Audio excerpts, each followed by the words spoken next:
এক সময় ছিল চীনকে বলা হতো মধ্য রাজ্য, মিডল কিংডম।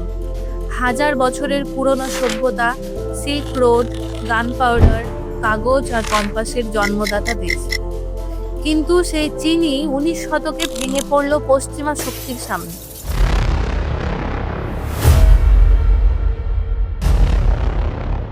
ওপিয়াম যুদ্ধের পর বিদেশি শক্তির হাতে তারা একের পর এক অপমানিত হল। দেশ জুড়ে গরিবি, দুর্ভিক্ষ আর চারিদিকে বিশৃঙ্খলা। চীনারা এটাকে বলে সেঞ্চুরি অফ হিউমিলিয়েশন। এই অপমান একদিন তাদের মনে শপথ হয়ে গেঁথে যায়, একদিন আবার উঠব, আবার শক্তি হব। 1949 সালে মাও সেতুং সেই পতাকা উঁচু করলেন। জন্ম নিল পিপলস রিপাবলিক অফ চায়না। মাও প্রতিশ্রুতি দিলেন কৃষক আর শ্রমিকদের দেশ করবেন। কিন্তু তার বড় পরীক্ষাগুলো ব্যর্থ হলো। গ্রেট লিপ ফরওয়ার্ড আর কালচারাল রিভলিউশন, কোটি কোটি মানুষ দুর্ভিক্ষে মারা গেল, শিক্ষা সংস্কৃতি ধ্বংস গেল। দেশ টিকে গেল ঠিকই, কিন্তু উন্নতির রাস্তা বন্ধ হয়ে রইল। 1978 সালে মাও মারা গেলেন আর ক্ষমতায় এলেন দেং শিয়াওপিং। তিনি বললেন, আদর্শ নয়, ফলাফলই আসল কথা। দেং শুরু করলেন রিফর্ম অ্যান্ড ওপেনিং আপ নীতি। চাষিদের জমি দিলেন নিজের হাতে, বিদেশি বিনিয়োগ ঢুকতে দিলেন, বানালেন স্পেশাল ইকোনমিক জোন। এক ছোট্ট গ্রাম সেনজেন রাতারাতি শিল্পনগরীতে পরিণত হলো। এভাবেই চীনের যাত্রা শুরু হলো, একটি কৃষিভিত্তিক দরিদ্র দেশ থেকে বিশ্বের কারখানা হওয়ার পথে। পশ্চিমা কোম্পানিগুলো সস্তা শ্রমের খোঁজে চীনে কারখানা বানাতে শুরু করলো। আমেরিকা, ইউরোপ, জাপান সবাই তাদের প্রোডাকশন লাইন সরিয়ে নিল চীন। পোশাক, খেলনা, ইলেকট্রনিক্স বিশ্বজুড়ে ভরে গেল মেড ইন চায়না পণ্যে।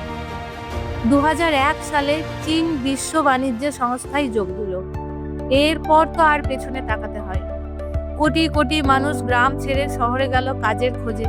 চীন বানাতে লাগলো রাস্তা, বন্দর, রেল লাইন, দ্রুত গতির ট্রেন, যা পৃথিবীর কোথাও এত দ্রুত হয়নি। কিন্তু চীন শুধু কারখানা দিয়েই থামেনি। তারা বুঝেছিল পরের যুদ্ধ হবে প্রযুক্তির। তাই শিক্ষা আর গবেষণায় ঢাললো বিপুল টাকা।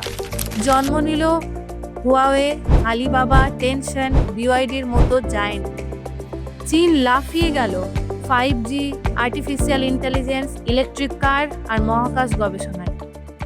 এই সময় চীন শুধু অর্থনীতিতে নয়, রাজনীতিতেও নিজের প্রভাব ছড়াতে শুরু করলো। প্রেসিডেন্ট শি জিনপিং ঘোষণা করলেন belt and road initiative. Asia থেকে ইউরোপ, আফ্রিকা পর্যন্ত শত শত দেশকে রেল, বন্দর আর মহাসড়ক দিয়ে যুক্ত করবে চীন, যেন নতুন সিল্ক রোড। অর্থনীতির সাথে সাথে সামরিক শক্তিও বেড়ে গেল। বিশ্বের সবচেয়ে বড় সেনাবাহিনী তৈরি হলো পিপলস লিবারেশন আর্মি। দক্ষিণ চীন সাগরে কৃত্রিম দ্বীপ বানিয়ে ঘাঁটি বসালো। মহাকাশে পাঠালো স্যাটেলাইট আর চাঁদের মাটিতে রোভার। কিন্তু এই গল্প শুধু আলো নয়, ছায়াও আছে। মানবাধিকার লঙ্ঘন, উইগুর মুসলিমদের ওপর দমন নীতি, সেন্সরশিপ আর একদলীয় শাসন নিয়ে সমালোচনা তো আছেই। সাম্প্রতিক সময়ে অর্থনীতির ভেতরে ঋণ আর রিয়েল এস্টেট সংকটও দেখা দিয়েছে।